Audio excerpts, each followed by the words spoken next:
Radha Madhava Kunja Bihari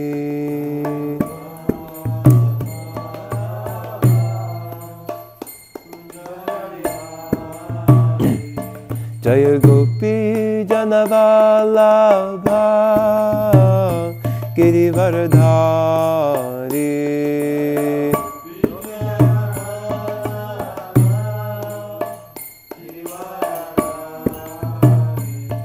Jaya Gopi Janavalabha Girivardhari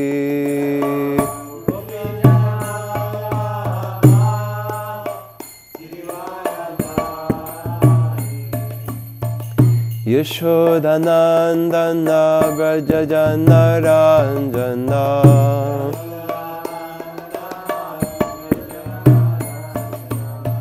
Yashodanandana Vrajajana Ranjana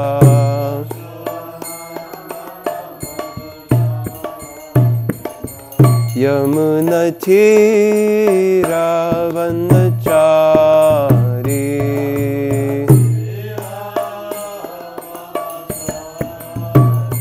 Yamuna Tira Vanachari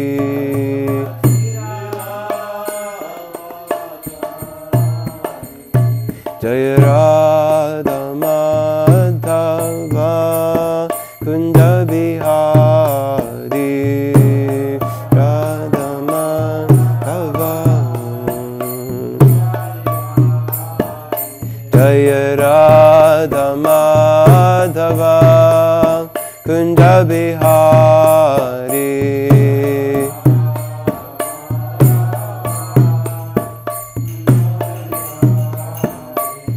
Jaya Gopi Janavalabha Girivaradhari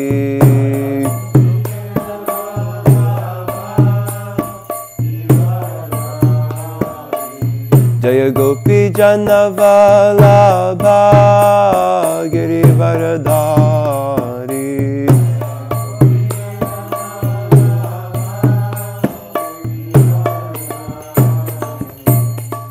Yashodanandana Vrajajana Ranjana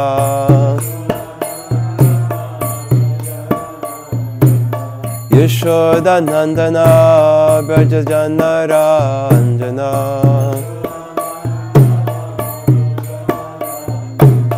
Yamuna Tira Vanachari Yamuna Tira Vanachari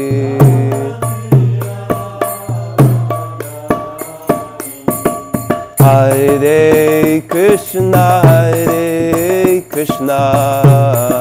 Krishna Krishna Hare Hare Hare Rama Rama Rama Hare Hare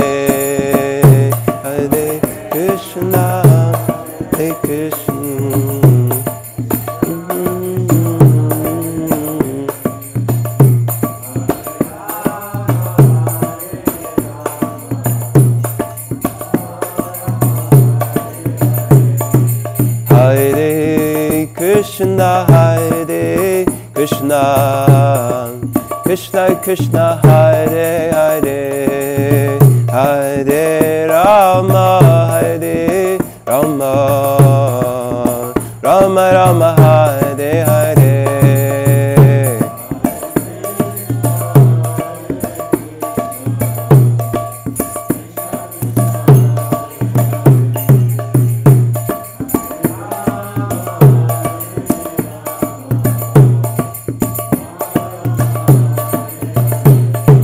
Hare Krishna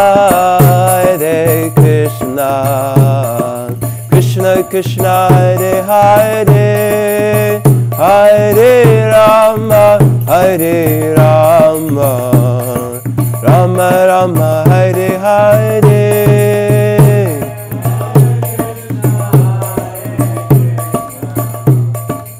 Krishna Krishna Hare Hare, Hare Rama,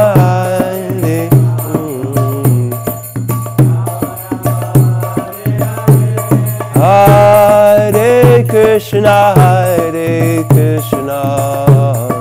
Krishna Krishna, Hare Hare, Hare Rama, Hare Rama, Rama Rama, Hare Hare.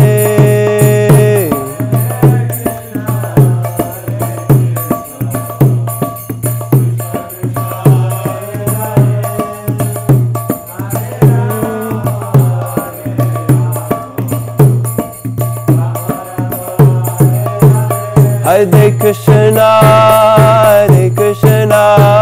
Krishna Krishna, Hare Hare, Hare Rama, Rama Rama, Hare Hare.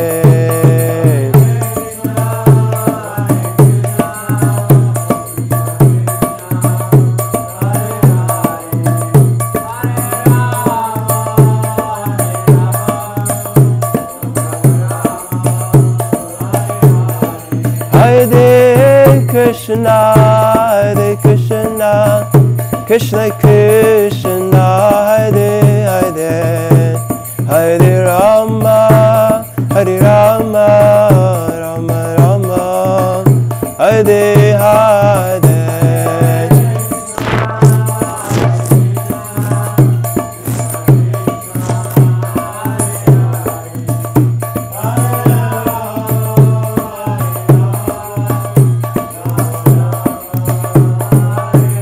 Jaya Jaya Prabhupada, Prabhupada, Prabhupada, Jaya Jaya Prabhupada.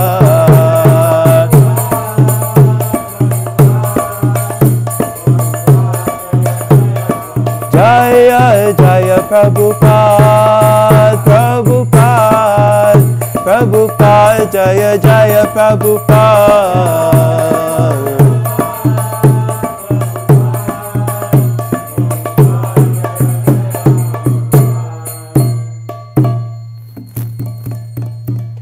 Jaya Om Vishnu Pad Paramahansa Parivajagacharya Ashtotarashta Shri Srimad His Divine Grace Srila A.C. Bhaktivedanta Swami Prabhupada Ki Jai. ISKCON Founder Acharya Srila Prabhupada Ki Jai. Grantaraja Srimad Bhagavatam Ki Jai. Ananta Koti Vaishnava Vrinda Ki Jai. All glories to the assembled devotees, Hare Krishna. All glories to the assembled devotees, Hare Krishna. Tout gloire où there was assemblée, Hare Krishna. All glories to Sri Guru and Sri Gauranga. All glories to you, Srila Prabhupada.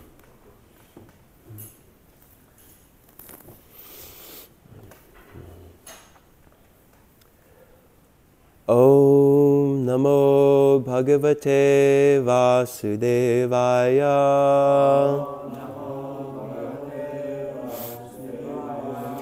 Om Namo Bhagavate Vasudevaya.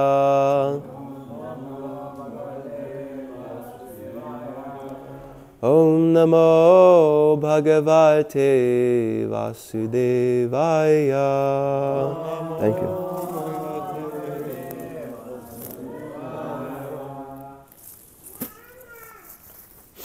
So today we're reading from Srimad Bhagavatam, Canto 10, Chapter 13. Chapter 13 is entitled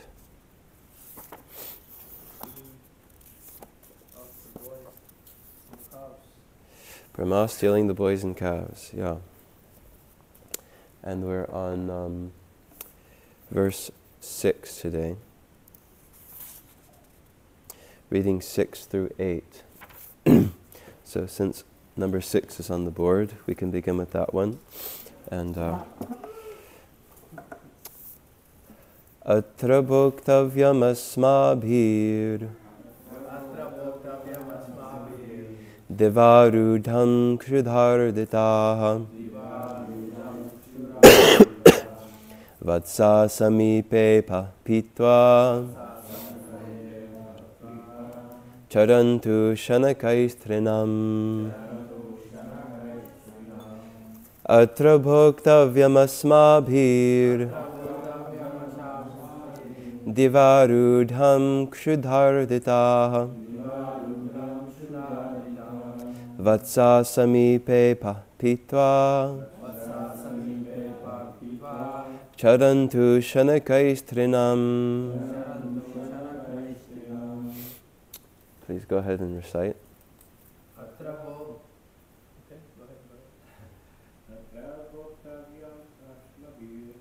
Atra bhoktavyam divarudham kshudarditaha vatsa samipe pitva charantu shanakaistrinam. Atra bhoktavyam asmabhir devarudham kshudarditaha vatsa samipe pitva charantu shanakaistrinam.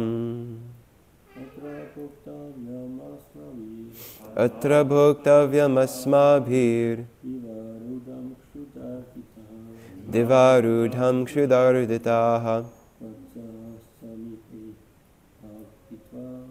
vatsa samipe pitva charantu shanakaistrinam. Atra bhoktavyam asmabhir devarudham kshudarditaha vatsa samipe pitva charantu shanakaistrinam. Okay, so we'll go ahead and read the translation. I'd rather read the word-for-word translation when we get to the 8th verse, because that's the one that Prabhupada's going to be commenting on. So we'll just read the translation for this one. So this is Krishna speaking.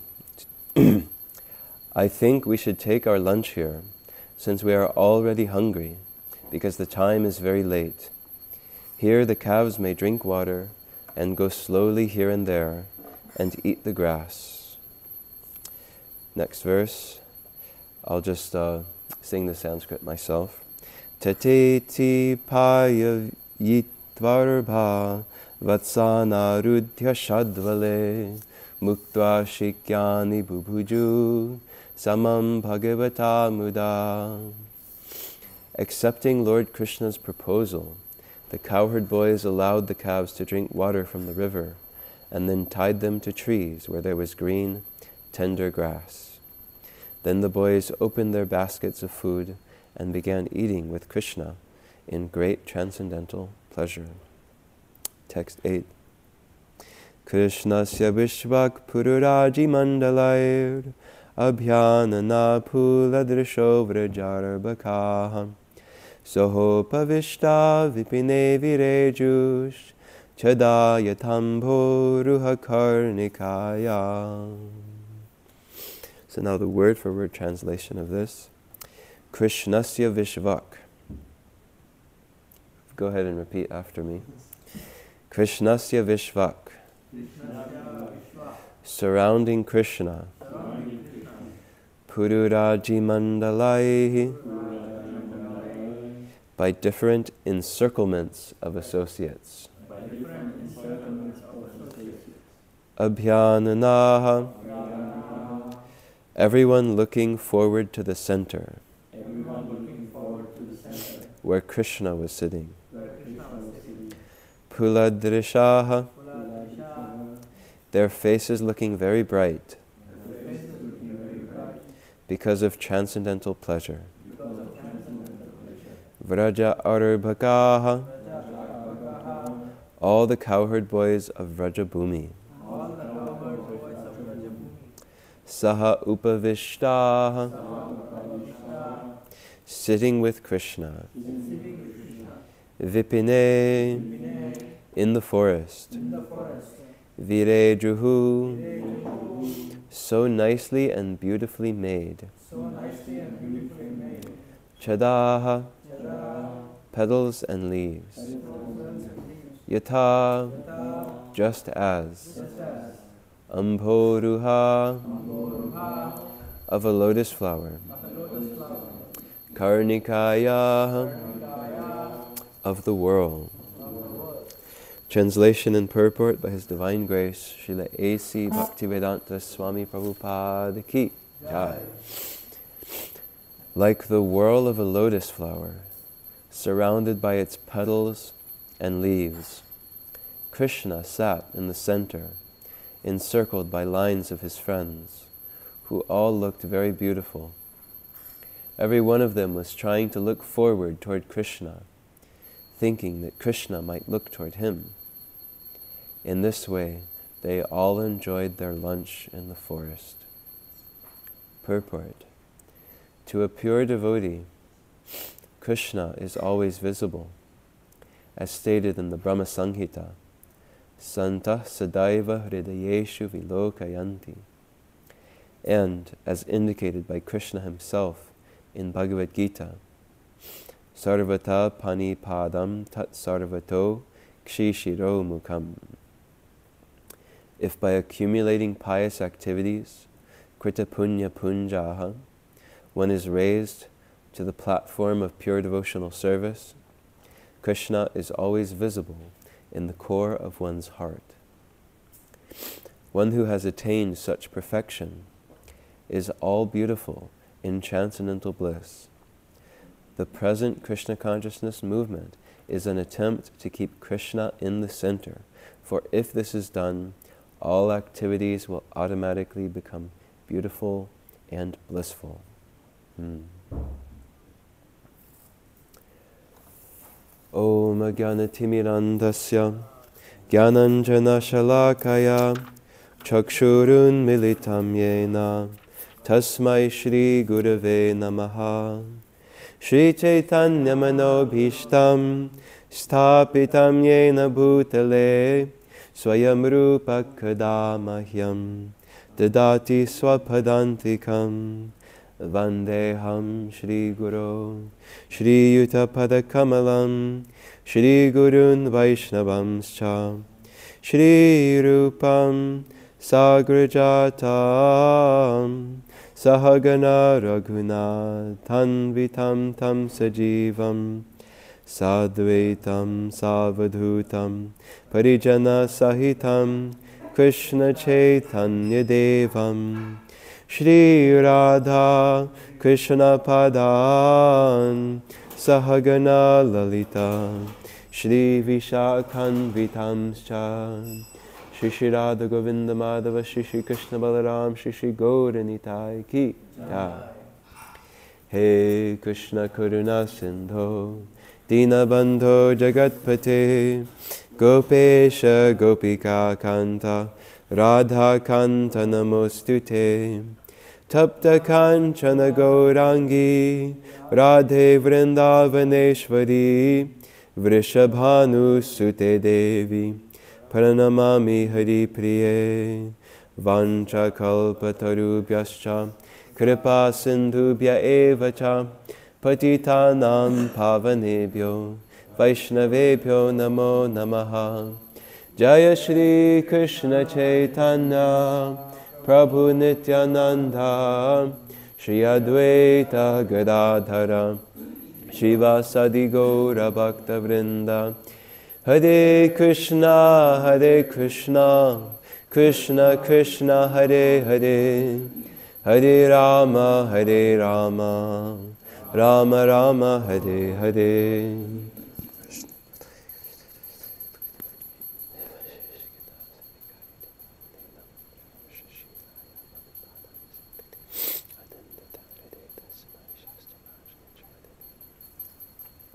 I'll read the translation one last time. Like the whorl of a lotus flower, surrounded by its petals and leaves, Krishna sat in the center, encircled by lines of his friends, who all looked very beautiful. Every one of them was trying to look forward toward Krishna, thinking that Krishna might look toward him. In this way, they all enjoyed their lunch in the forest.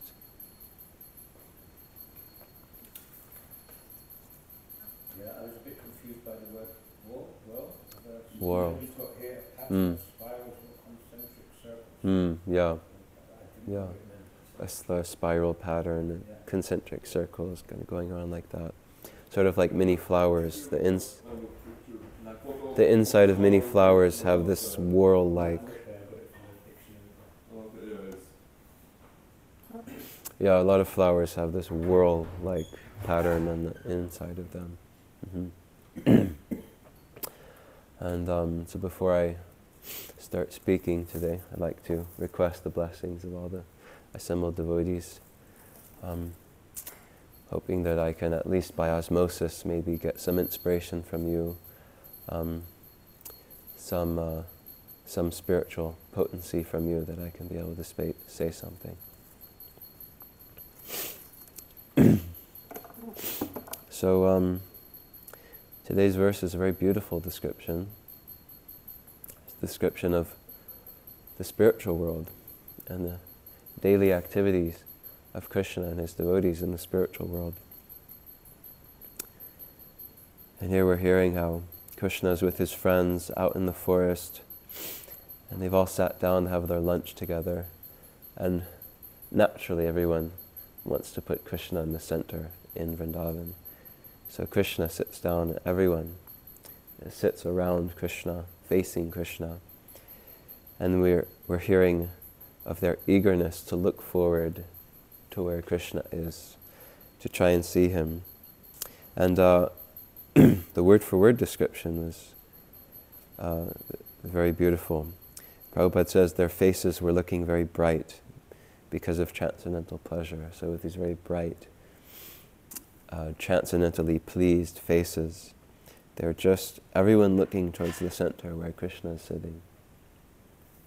And by Krishna's mercy, sitting in the center of them, each of them has a view to see Krishna's face. And Prabhupada expands on this to say that to a pure devotee, Krishna is always visible. So even though a pure devotee may not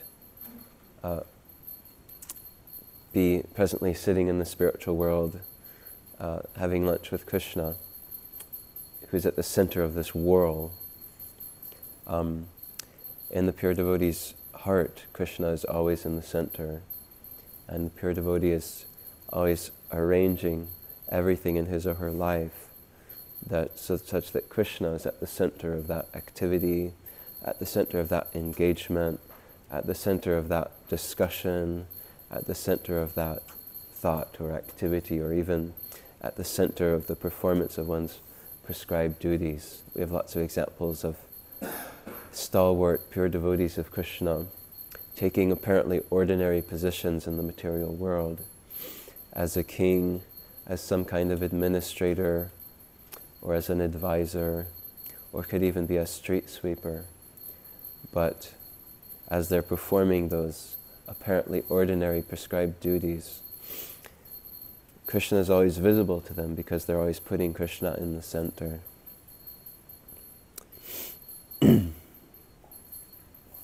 And so Prabhupada explains that when one is raised to the platform of pure devotional service, Krishna is always visible in the core of one's heart.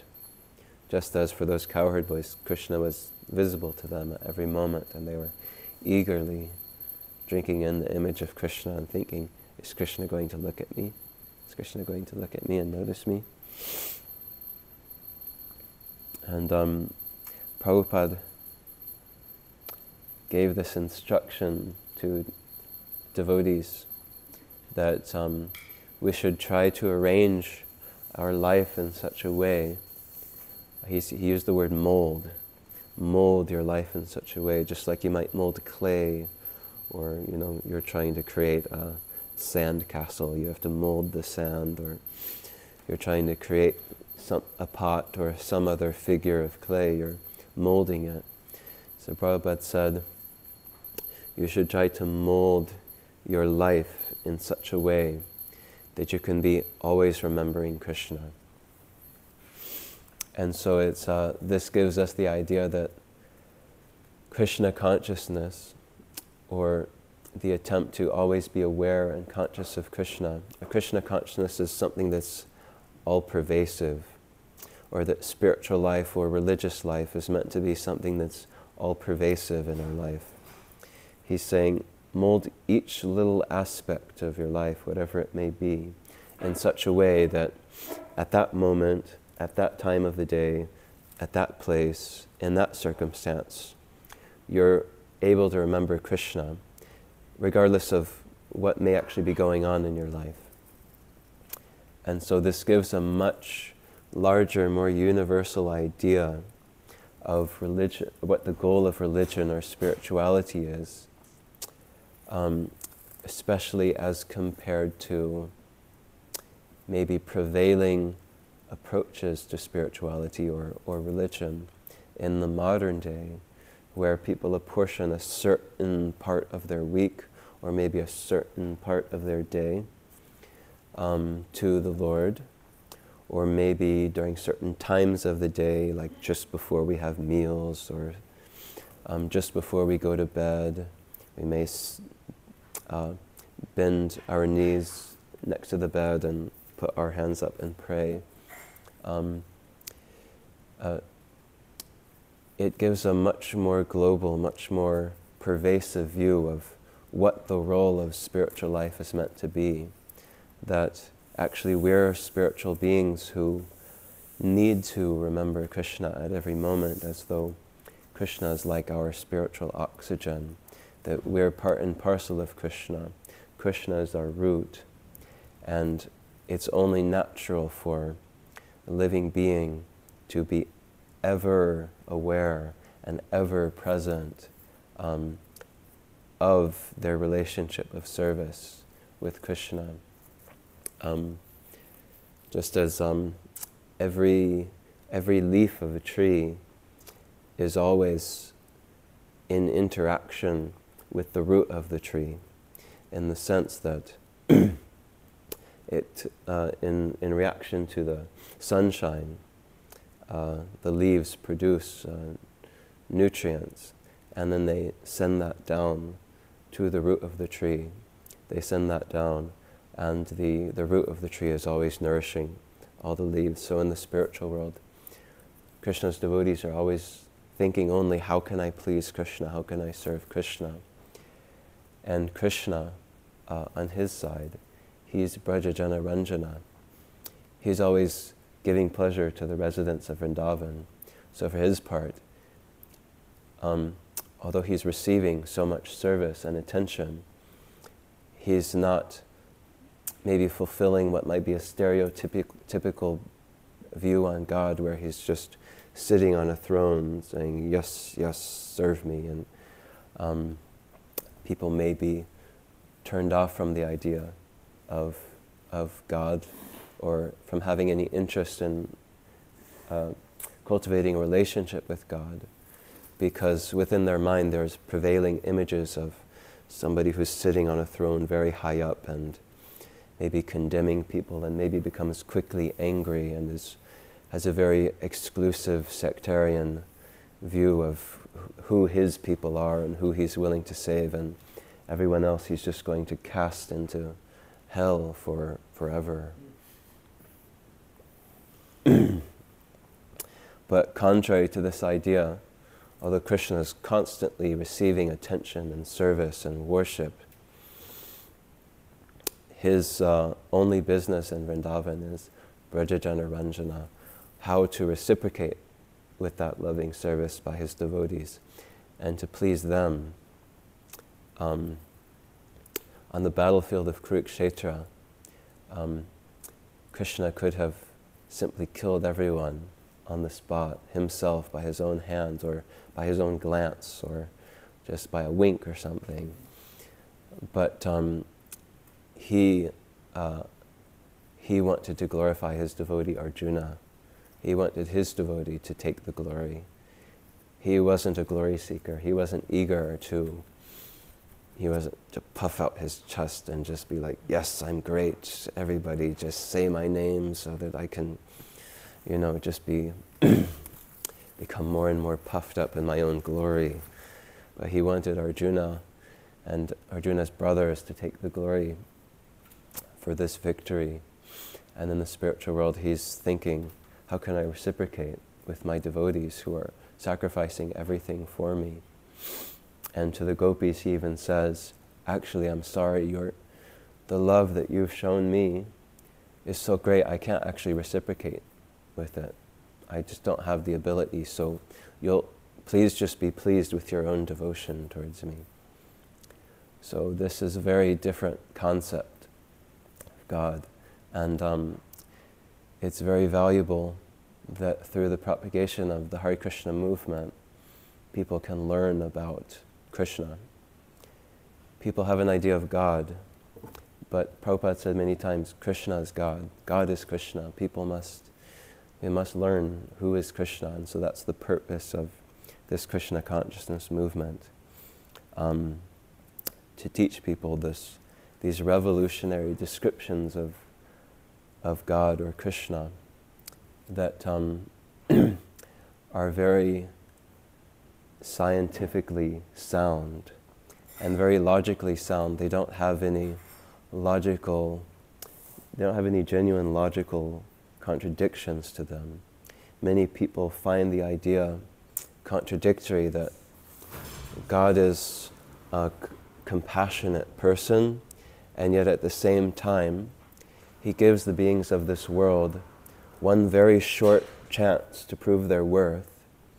And if they don't worship him in that time of maybe 70 odd years, if they live a full lifespan, then forever they're condemned. Many people are not. Even my aunt and my grandpa, they're not Krishna conscious, they're not devotees or anything, but I was discussing with them a little bit on a visit one time, and my aunt told me how, although she's always had a Christian background and she still believes in God from that perspective, she said that she basically at some point she just automatically accepted the principle of reincarnation from her own logical deductions, because she said, well, God can't be all compassionate if he would just condemn somebody after one life of doing a bit of nonsense. So by her own conclusions, she decided, well, there must be reincarnation. It's the only way that God could be compassionate, is that he would give many, many chances. Just like, I have a father, and growing up, I was a child, I was with my father, and he's not God, but he was a nice man. He's a nice man. And if I would make some mistake or do some nonsense, then he would punish me. And then after punishing, then he would give me another chance. And then if again I did some nonsense, he would again punish me. But again, he would give me another chance. And so even we can see just an ordinary, mundane father of this world, if they have a little bit of compassion, they give another chance. And no matter how many times I would continue to make mistakes, he would give me more and more chances. So we can understand in a very tangible way that for God to be all compassionate, then actually reincarnation is a natural conclusion that even some people are coming to, Christian people, without anybody else's help.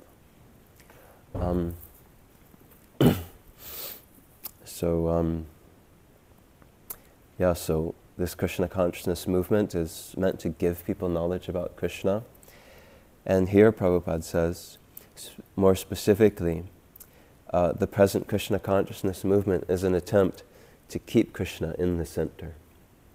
So teach people about Krishna, and then teach people the art and the science of putting Krishna in the center. So in the center of this movement, in the center of one's life individually. And in Prabhupada's books, he's given full instructions also how an entire society can put Krishna in the center. And Prabhupada says, if this is done, all activities will automatically become beautiful and blissful. And this is coming from the verse directly, that this scene was very beautiful. All the friends of Krishna, they all looked very beautiful in this scene because they were putting Krishna in the center. They all looked very beautiful. And so this is the natural result of putting Krishna in the center of one's life, that one's whole life becomes very beautiful and oneself becomes beautiful. All one's dealings with others can become very beautiful and blissful. And so now that we know this about putting Krishna in the center, we might be asking, so how do I do it? Practically speaking, how do I put Krishna in the center of my life? I already quoted Prabhupada as saying, you mold each aspect in such a way that you can put Krishna in the center of your life and always remember him. And so I remembered a verse from the Bhagavad Gita when I was thinking about this. And it's actually two verses who are side by side in Bhagavad Gita in the 18th chapter. And I remember these verses very well because these are the first two verses that I memorized from the Bhagavad Gita. And I was inspired to memorize them because in the San Antonio ashram, where I was just very recently brought into contact with devotees and had started coming to classes. His Holiness Amala Bhakta Swami visited there, and he did a 2-day, just a little 2-day seminar in these two verses. He spoke on one the first day and the second one the second day. And I remember being so inspired by, he spoke on them because he felt like they really encapsulate the essence of Krishna consciousness, a very simple way and yet profound and affective manner. And so that's why he wanted to speak on them. And I appreciated his descriptions of them so much that I was like, I'm going to memorize them. So those ended up being the first two verses that I memorized. And so I'd like to bring them up from the Bhagavad Gita today and see if we can learn from them some keys about how to put Krishna in the center of our life. So, for anybody who would like to follow along, I believe it's chapter 18, verse 57.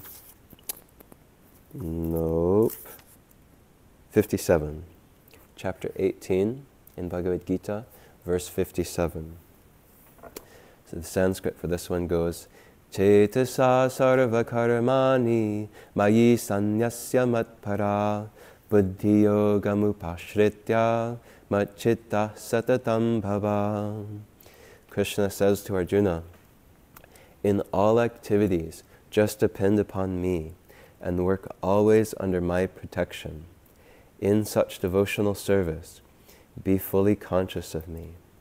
And then the next verse, Matchitta sarvadurgani mat prasadat tarishyasi atachetvam ahankaran nashrosyasi vinangshasi. If you become conscious of me, you will pass over all the obstacles of conditioned life by my grace. If, however, you do not work in such consciousness, but act through false ego, not hearing me, you will be lost. So in the first verse, Krishna says, Cetasa sarva karmani mayi sanyasya matparaha. He says, in all activities, depend upon me. And in those activities, you work under my protection. You work thinking, under Krishna's protection, I'll perform this activities. I'll take shelter of Krishna as I'm performing this activity. And Prabhupada explains in one purport in the Bhagavad Gita that, because Krishna is talking about activities, all activities, it's a very broad term. So one comment that Prabhupada makes about activities is, well, obviously we know there's activities to be performed and activities not to be performed.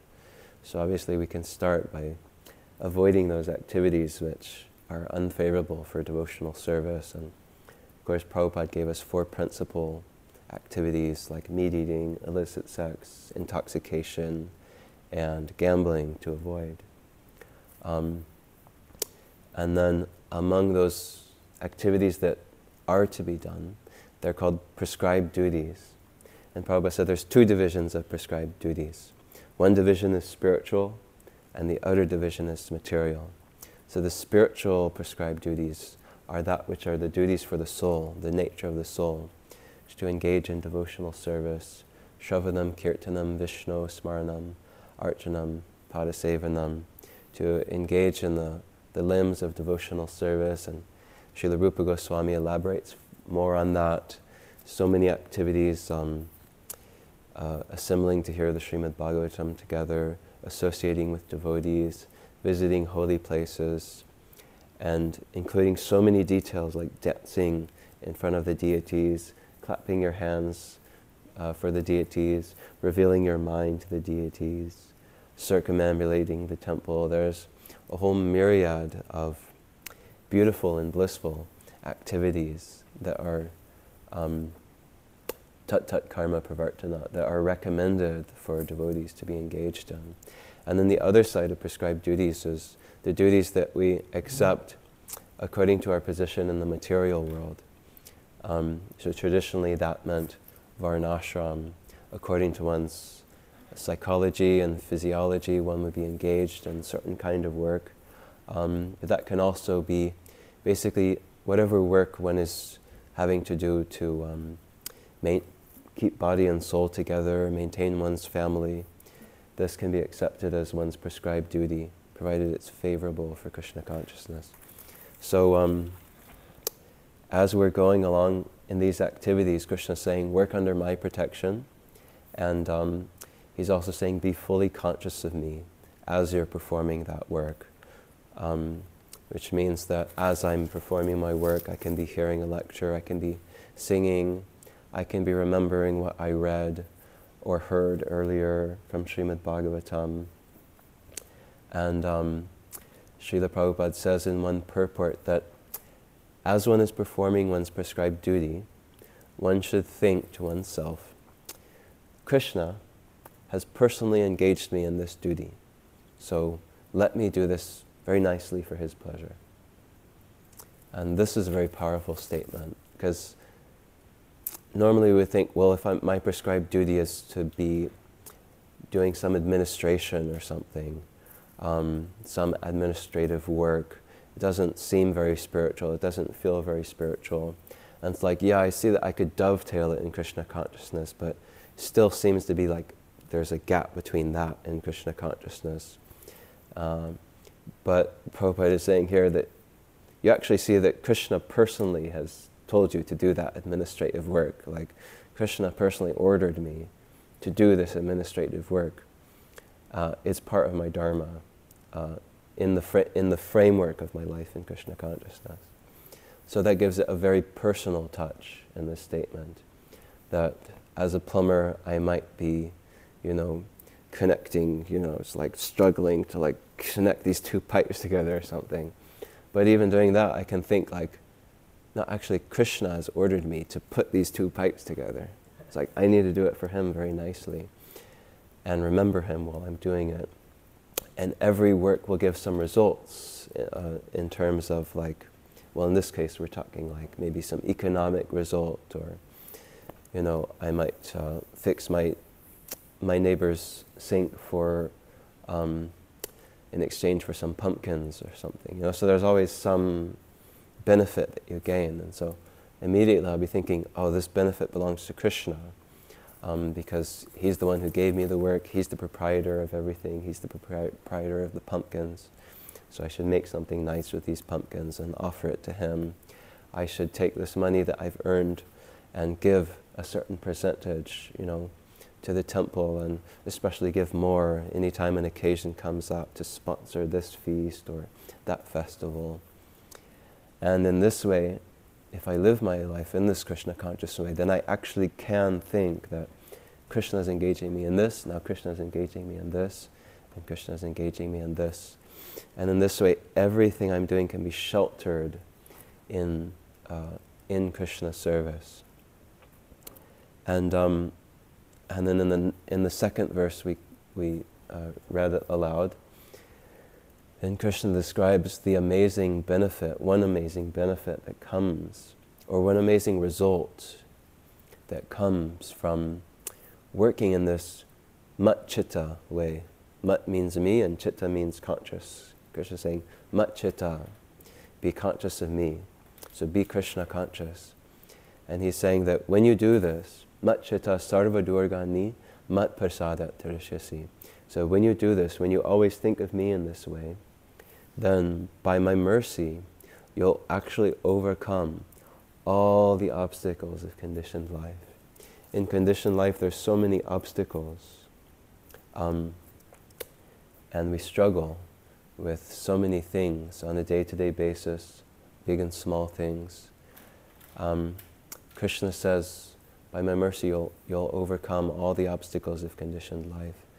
And our greatest obstacles to being Krishna conscious and overcoming material existence are our own anarthas and our own sinful tendencies to commit sinful activities and repeat previous sense gratification that we've become attached to again and again, such that we're not able to get so strong a foothold in Krishna consciousness as we'd like to. These are really our great obstacles. And Krishna says, if you just practice this Krishna consciousness, by my mercy you'll overcome all these obstacles. And we can take note with Prophet that Krishna, he doesn't say you won't have any obstacles in this verse. He doesn't say, by being Krishna conscious you'll have no obstacles. But that by being Krishna conscious and by Krishna's mercy, we'll be able to gracefully face all those obstacles. We'll know what to do because we're taking shelter of Krishna's instructions in Bhagavad Gita and taking shelter of personalized instructions from our spiritual masters. And we'll know, basically that's what it means to be Krishna conscious. You know what to do in any circumstance. And that's by the mercy of Krishna that we can know that, and by this infrastructure in Krishna consciousness that Krishna has given us. The Bhagavad Gita is there, advanced devotees are there, acharyas and spiritual masters are there to guide us. With this network, spiritual network of support, we can always know what to do in every circumstance. So by Krishna's mercy, we'll overcome even the greatest obstacles in our life. And then Krishna describes the alternative to Krishna consciousness. He says, but if you give into the false ego instead, and you say, nope, I'm not hearing. I'm not hearing what Krishna is saying in the Bhagavad Gita. I'm not going to hear the good instructions of a sadhu or a spiritual master. Then he says that vinangshati, you become lost. You just have to go down and fall down and become lost. Because this material world is like a meat grinder. You know, we're jumping inside this meat grinder, thinking that we're going to get something nice. And Krishna and his devotees are trying to shine a light on this situation, dukkhalayam ashashvatam, and reveal the miserable nature of this material world to us, and reveal the futile nature of pursuing me-centered consciousness. So we're hearing about putting Krishna in the center. What's the opposite? Putting me in the center. If putting Krishna in the center makes life beautiful and blissful, then when I put me in the center, it makes life miserable and very ugly. So that's the reality of the meat grinder of the material world.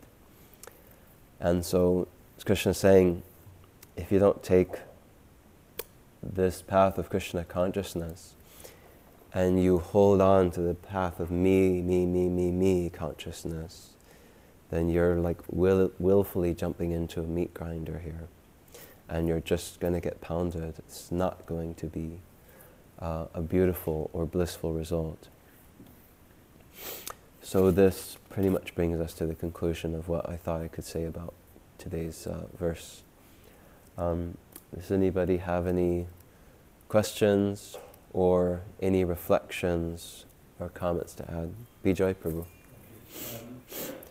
I heard from a Prabhupada disciple once that married couples make it work much better if they put Krishna in the center. I thought that was nice to hear. Yeah. Yeah. Thank you. Any other reflection, Prabhu? For me, it seems that the more and more we are contaminated, the less faith in Krishna's instructions we have. So, how to contradict that? Because we have to have the faith to contradict the bad qualities we have. But because we have the bad qualities, we don't have the faith. So because we have, so we need Krishna's mercy to counteract the dirty things within the heart, our nartas and everything. But in order to receive that mercy, we need to have faith in Krishna. Or in order to perform the process of Krishna consciousness, we need to have some faith. So it seems like a contradiction, like you need faith to be cleansed, but then you're not going to have faith if you don't get some cleansing first. Is that more or less? Yeah. So in this regard, I found it very interesting how Srila Prabhupada describes faith in the context of the 9 process, not the 9 processes, but the 9 stages of devotional service. The 9 stages of devotional service, they begin with Shraddha, or faith. That's the first stage. The second stage is Sadhu Sangha. One begins to associate with devotees, take devotee association. The third stage is Bhajana Kriya, which means one begins to actually take up the sadhana or practice in a serious way, and one takes shelter of a spiritual master to be directed by an authentic guru. And the interesting thing about these stages is it's not that, for example, Sadhu Sangha is the second stage, but it's not that when we finish the second stage and move to taking sadhana up seriously that we stop Sadhu Sangha. So they're not like buckets, like you jump from one bucket, okay, I'm finished with the Sadhu Sangha bucket, now I jump into the Bhajana Kriya bucket. Actually, Sadhu Sangha had to be there from the beginning for us to even begin to nourish some faith. And then it has to continue on through Bhajana Kriya, practicing devotional service, Anartana Vritti, being cleansed. So actually, in one sense, all of these elements are present throughout, but one of the stages is named according to that element because it's particularly prominent or has a particularly important role to play in that particular stage. So Shraddha, interestingly, is the first stage, but at the same time, the entire process of bhakti, all the way up to the stage of attaining pure love of Krishna, is actually a maturing of that faith. So the faith continues to be there in Krishna, more and more and more and more. And then as one attains Nishtha, one has extremely strong faith. And then when one is up in the stages of Nishtha means steadiness or fixity. And then when one comes to Ruchi, which means taste, and Asakti, which means really strong attachment for Krishna and for Krishna consciousness, then one's faith is nourished all the more so by that taste and attraction. And when Prabhupada described that initial stage of faith, he sometimes described it as somebody just saying like, okay, these devotees seem kind of nice. What they're doing seems nice. The kirtan, what they're talking about seems nice. Let me go and hear from them. Let me go and participate a little bit.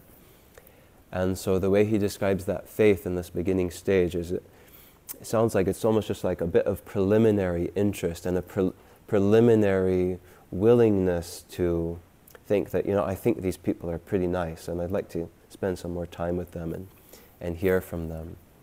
So that faith, basically any even slight investment of faith that we put in Krishna consciousness is going to be counted.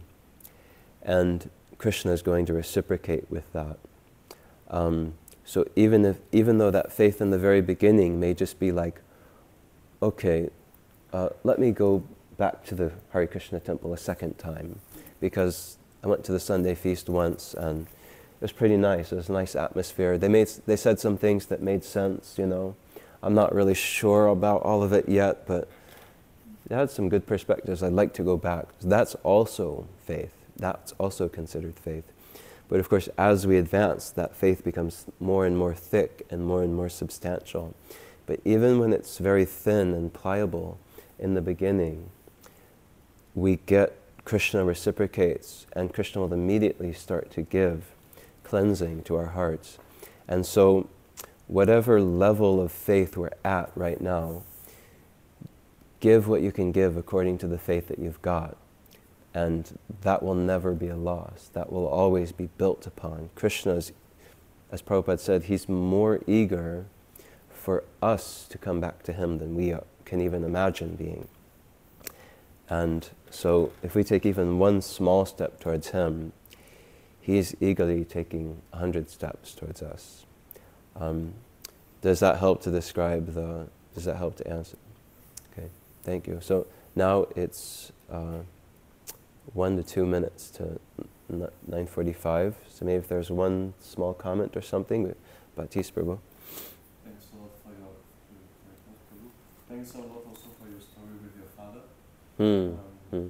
Yeah, to me, preaching to people and to make them understand that we can have the same faith even though we have different words to describe girls and everything. It's important to make us realize that actually we can logically understand our philosophy through different philosophies. Actually, to me, it's important. So thank you a lot. I just wanted to say that reincarnation actually has been described in the Bible for the resurrection. Like Jesus takes the same body, but actually the soul left and came back. You know, so I don't know if it's something that we can unlike. I was wondering about the stages that you talk about, the stages that we go from one to another, and that is not that when we finish one, we jump to the next and so on. But we are on when we are into the, let's say, next one. Can we lose the previous one? Can you lose it? Yeah, lose it. Lose it in what sense, would you say?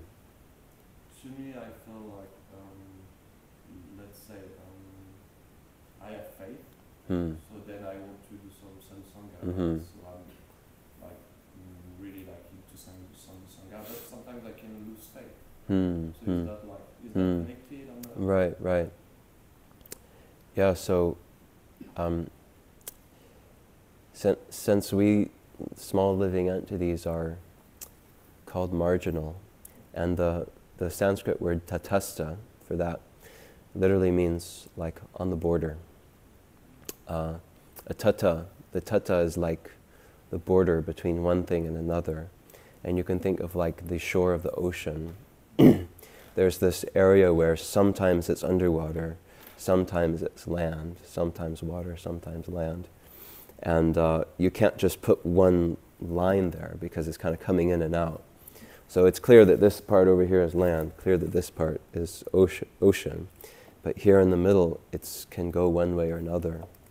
So we always have this feature available to us, that even if we've gone quite far into the ocean, you know, we always have the ability to swim back and kind of backtrack. So Arjuna, when he asks, Arjuna's kind of concerned that he might, in the 6th chapter of Bhagavad Gita, Krishna's sort of preaching to him to take to Krishna consciousness, and he's thinking like, well, what if I take to Krishna consciousness and I don't go very far, or I stop at some point, and in the meantime I may have given up some of my material aspirations, so then once I give up spiritual life, I won't have a standing in spiritual life and I won't have my standing in material life anymore. And it seems like maybe I would just dissolve like a riven cloud, and just sometimes a cloud is there and it just sort of goes. And what Krishna replies is, to reassure him that actually even a tiny amount of progress or effort made on this path is capable of saving one from even the greatest kinds of fears. And he assures him that any progress he makes will never be destroyed, will never be lost. However, it can become covered. So that the image that I think of this through is that if a sculptor is working on a sculpture that he's got in his backyard, he's got a big piece of stone, and he's chipping away, and you're starting to see the figure of a face come here and maybe a shoulder here. And then he kind of loses his enthusiasm. He loses his motivation, and he doesn't work on it. And maybe for years even, he doesn't work on it. And so there's moss. Moss starts to grow, and it becomes green and fuzzy, and like you can't even see what the picture is there. It might even seem like it's just gone. But actually, as soon as he gets the motivation again and comes back to that project, it's true that it is covered, and he will have to do work to first of all remove the moss and then bring the stone back to that quality that it's at. So there will be some work there. So we shouldn't become lax and think, oh, it's okay if I put off Krishna consciousness for a while because I can just come back later.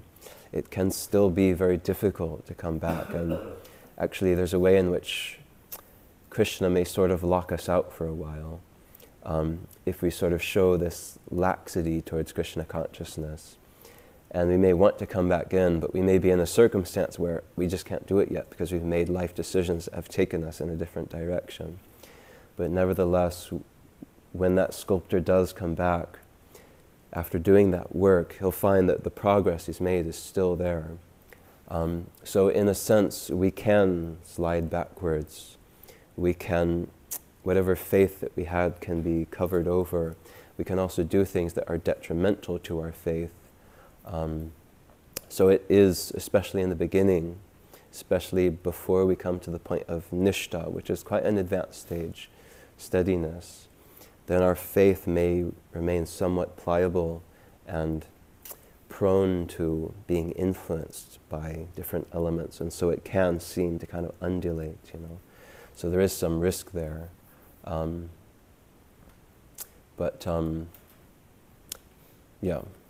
I hope I didn't lose myself or anybody else. Does that kind of help to, do you have any? Yeah, okay. Well, I'll go ahead and end there. It's 8:50. Thank you so much for your association and for giving me the chance to purify myself by sitting in this seat and hoping against hope that I can try to say something that's of value. Thank you very much. Srila Prabhupada ki jai. Grantha Raj Srimad Bhagavatam ki jai.